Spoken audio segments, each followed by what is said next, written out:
This morning I was getting ready for the day and I'm thinking, what do I wear when I'm interviewing fashion icons Stacy London, Clinton Kelly? But I'm guessing they're going to tell me to wear whatever the F I want as part of their new show. So, Stacy, tell us what this show's all about. Oh my God, I don't think you could be more spot on.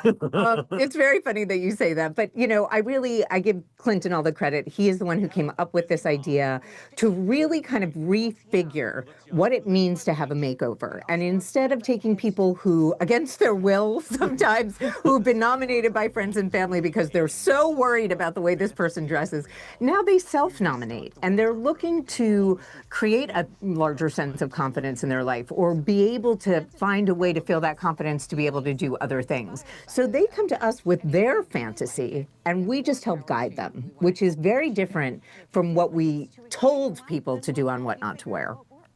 What Not to Wear, obviously 10 seasons on TLC, but now this is on Prime Video. Wear whatever the F you want. Clinton, what do you want people to know the big difference between those two shows that now they're going to see in this new one? Well, there is no judgment from us. None. Okay? We are there to support our clients' hopes and dreams. Like, that is our goal, is to help them lead the lives that they want to be living. It's not us saying, you need to wear this because it'll make your waist look smaller. You need to wear this because you're going to look 3 inches taller. We don't really care about that stuff anymore. Unless you really want to, then we'll help you do that. But, like, we are really helping people craft lives and co-creating. And we're, it's a kinder, gentler version of us. Older, gayer, grayer. I mean, it's just we started What Not to Wear when we were 32. Babies. I mean, that was like a long time ago. And it really is amazing that we still have so much fun on set. I'd say we had even more fun on this set than we have ever had before. And it was really gratifying to work with people who got something out of this every time.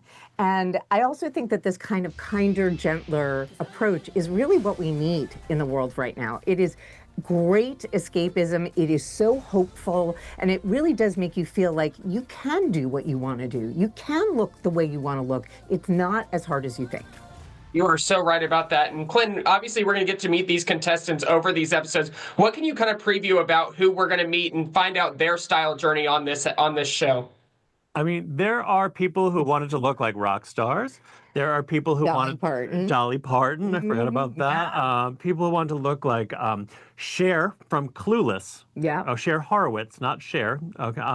And everybody has a really unique story and comes at it from a different aspect of life. And it's really fascinating to work with these people because you'd think like, people just want to look generally better. Like if you ask somebody, what do you want to look like? They say, I just want to look better. No, these people had real specific visions of what they wanted their futures to look like. So you got over 8 people, you got the real gamut. You got a real gamut. Yeah. And it's interesting that you can know exactly what you want to look like and still not know how to dress to get there. So that's where we really are like the training wheels. Do you know what I mean? Like we keep you on course until you can ride your bike by yourself. Oh my God, look at that metaphor. So perfectly. And like you said, I mean, this is not, okay, you have to wear a jean jacket because jean jackets are in right now. You're finding out what is great for every person. How do you go about discovering that based upon the people? What is like the process of getting in their skin and finding out, okay, this is what is good for them? It's a real interview. Like we sit down and we say, tell us all about yourself. Like, why are you wearing what you're wearing right now? And then the next question is, what do you want to be wearing? And then the question in between those is, why aren't you able to get from point A to point B on your own? What has stopped you? Yeah, what has stopped you? This is like a lack of confidence, insecurity. Maybe sometimes it's like sort of like emotionally abusive behavior from somebody else in your life who told you, you can't do that, you can't do that, you can't do that. So we're trying to get people out of the voice, away from the voices in their heads that are telling them no.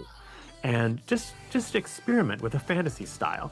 And if you don't like it, you don't have to do it forever. We can tweak it. There's 2 segments to the style in this show. It's like, one is your fantasy look. Go out into New York City and rock it and tell us how you feel. And then they come back and sometimes they tone it down. Sometimes they amp it up. And sometimes they take a left turn with it. We're like, oh. And we're like, wait, we got to go shopping again because now we're in a different field altogether.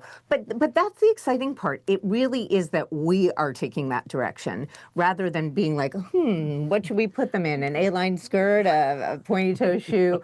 And also, look, style has changed so much in the last 23 years, right? I mean, people are much more self-expressive than they were because they brand themselves all over social media as these different things. You don't need us to be experts. You need us in your corner. You really need us to be there in order to help you just get over any hurdle that is in your way. We're throwing out those outdated style rules. We're watching Wear Whatever the F You Want on Prime Video starting April 29th. Thank you both so much. Thank Awesome. you. Thank you.